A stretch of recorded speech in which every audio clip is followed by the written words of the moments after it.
you guys? My name is Aubrey and this is my channel, and today I want to talk about the $1.9 trillion stimulus package that Democrats released yesterday evening. Now, as you guys know, President Joe Biden released a $1.9 trillion stimulus package a couple of weeks before he was sworn into office. There, of course, was a lot of pushback with that package, so the Democrat response to that was passing this package through the process of budget reconciliation. This process has been taking place over the last couple of weeks, and as of yesterday, the official package that will be voted on was released to the general public. So in this video, I'm going to be breaking down what this package includes, what it does not include, and what it means for you.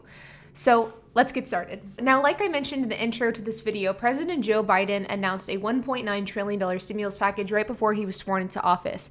This package received quite a lot of pushback, and there was a lot of question about a number of the factors in the bill being passed by lawmakers. So the Democratic response to this was to pass this bill, or to attempt to try to pass it, through a process known as budget reconciliation.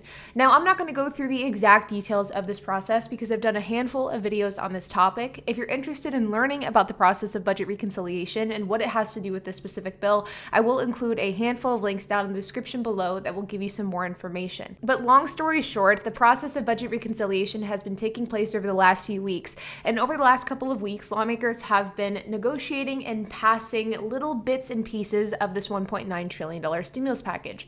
Well, yesterday, Friday, February 19th, Democratic lawmakers released the official $1.9 trillion bill that is going to be voted on next week. Now, this bill is 591 pages, and instead of going over each individual page and policy that this bill addresses, I want to instead go over some of the key points that I know you guys would be interested in.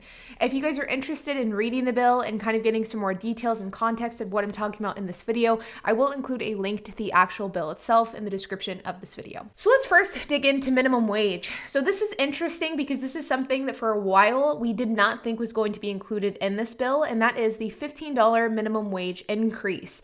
Now, this bill does not give a flat increase to $15. That was what was originally kind of proposed in President Joe Biden's bill.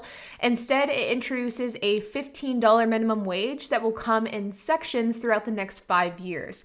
So instead of going from $7.25 to $15 per hour, which is kind of currently proposed in the President Joe Biden bill, it instead is proposing that we will have a gradual increase to $15 per hour, and that increase will take place between now and 2025. So that is how the issue of the federal minimum wage is addressed in this bill. Next, this bill allocates $14 billion to vaccine efforts. It also allocates $350 billion to local and state governments. $130 billion is allocated to schools K through 12 in order to help students get back into the classroom and back to face-to-face learning. This bill would allocate $7 billion additional dollars to the PPP program. As this bill is currently laid out, there are no new guidelines or programs within the PPP, so it's not going to be like a PPP 3.0 as we've seen. We've had the original PPP, then we had the PPP 2.0. This bill would not give a PPP 3.0 with new requirements, new eligibility, or things like that. Instead, it would just allocate $7 billion extra dollars to the program as a whole. So the eligibility, the requirements, all those sorts of details would stay the exact same. There's just more money going to the program. Stimulus checks aren't too far off from what I've talked about in previous videos. It pretty much is where I thought that they would land. So as of now with this bill, it would be $1,400 per eligible individual. This includes eligible dependents as well. Now, this is really big because of the fact that with the last two bills, certain dependents did not get any money at all, and eligible dependents only got $500.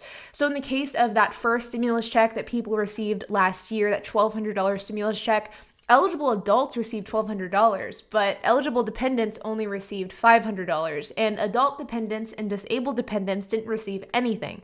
So with this newest bill, eligible adults will receive $1,400, eligible dependents would receive $1,400 as well, and that would include both disabled dependents as well as adult dependents, so college students and things like that. Now, in the case of this newest stimulus check, they will phase out quicker. So there will be a group of people that may have gotten money for the first and second stimulus check, but will not receive any funds for this third stimulus check. With this third stimulus check, if you make $100,000 or more as an individual, or if you make $200,000 or more as a married couple, you will not be eligible for anything. With the first and second stimulus check, the checks were kind of phased out in a really gradual way. They are still being phased out with this this third check, but the phasing out is going to be shorter. So like once you make $100,000 or $200,000 in the case of a married couple, you will not qualify for anything. And if you make above that, you would not qualify for anything either. One thing I would like to note that I think is incredibly important, and it's specifically top of mind for me because my sister just recently had a baby. If you are somebody who has had a baby in 2021 or you had a baby in 2020, that baby is eligible for stimulus funds, and you'll want to make sure that you claim that. In the case of having a baby in 2021, for example, my sister just had a child 3 weeks ago. That child, my niece, is eligible for that $1,400 stimulus check. But because of the fact that my niece was not claimed on my sister's taxes in 2020, she will not receive that stimulus check right now once they're distributed. Instead, she will need to claim it through the recovery rebate process next year on her taxes. Same goes for people who maybe had a child in 2020 and that child did not receive a stimulus check. Just because you did not receive a direct payment does not mean that child is not eligible. So make sure to take advantage of the recovery rebate if you're somebody who qualifies for it. That is incredibly, incredibly important. So let's move on to a similar topic, and that is the child tax credit program. So this stimulus package calls to expand the child tax credit program, and it would offer $3,600 in tax credits for children under the age of 6, and it would call for a $3,000 tax credit for children under the age of 18. Now, the substantial change of this program with this package is having this tax credit being fully refundable, which is a big, big deal for people who maybe are lower income. The fact is that tax credits are typically more beneficial for higher earners and higher income households, and they are typically not taken advantage of as much for lower income households because of the way the tax credit system works. The fact that this is being proposed as a fully refundable tax credit means that lower income households will also be able to take advantage of this in the same way that higher income households will as well. So this is a substantial change. Now, as of right now, this would be just a temporary change. This change would not last forever, but it is an effort to allow for families to recoup some losses from the pandemic through the child benefit tax program. Next, let's move on to unemployment. So this package would expand unemployment benefits. This is something that I've talked about a lot on this channel, and the proposal around unemployment has stayed pretty consistent with the discussions throughout this $1.9 trillion package. As of right now, if this bill is to pass in its current form, we would have an increase of the federal unemployment boost from the current $300 to $400. So it would increase by $100 per week, meaning that if you are collecting unemployment because you've been affected by the pandemic, you would receive your state benefits. You would also receive an additional $400 per week from the federal government. In addition to the boost of weekly payments, the program would also be extended. As of right now, this program is set to expire in the middle of next month, so the middle of March of 2021, and with this newest bill, it would be expanded until August 29th, 2021. So it would be extended quite significantly. Now, in my opinion, I think that this will end up happening. I don't think that this is something that will be negotiated on. For the most part, unemployment hasn't really been a significant topic of discussion over the last couple of weeks, so I predict that this is what will end up happening long term. So lastly, let's talk about what I know that you guys who are watching this channel are most interested in, and that is the EIDL grant and loan program. So with this newest stimulus package, there is $15 billion being allocated to the EIDL grant and loan program, and in my opinion, the most significant change isn't the amount of money that is being allocated, but the way in which applicants are being prioritized. As of right now, with the stimulus package that was passed around the holidays, people are being addressed in kind of chronological order in which they applied. So basically, the people who applied in March, April, May are being prioritized over the people who applied in November, December, October.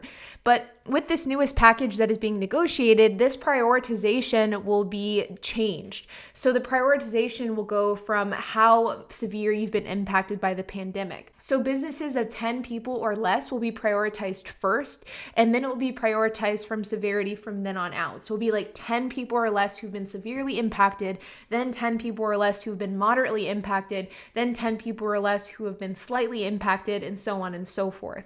So the way in which these applications are being addressed will be changed if this package gets passed in its current form. So that was extremely interesting to see that they are addressing and they are kind of reevaluating the way in which applications are being addressed from this point forward. In addition to the EIDL program, there is also also going to be a new grant program. $25 billion in grants will be issued out to bars and restaurants. This will be free money in the form of a grant that you do not have to pay back. It will be issued to bars and restaurants that have been severely impacted by the pandemic, and that money can be used on things like rent, mortgage payments, payroll, electricity bills, utilities, food, beverage costs, and things like that. So it will be a fairly all-encompassing grant that will be highly beneficial to the bar and restaurant industry. With that being said, you guys, I hope that this provided you some valuable insight into this $1.9 trillion stimulus package and some of the key points that are being addressed in this package. Like I said at the beginning of the video, this does not cover all of the details of the package as it is just under 600 pages, but this does cover some of the debated points that we've heard about a lot in the news over the last couple of months. With that being said, if there is specific things that you guys want me to expand on, I can certainly do more videos on this package. And of course, once the package is officially voted and once it becomes finalized, I will do another video talking about what has made the cut and what has not made the cut. But like always, I would love to hear your thoughts. If you have any questions, if you have any comments, if you have anything to add, make sure to leave a comment down below. And while you guys are at it, make sure to hit the like button, hit that subscribe button, and hit that notification bell. And I will see you guys in the next video.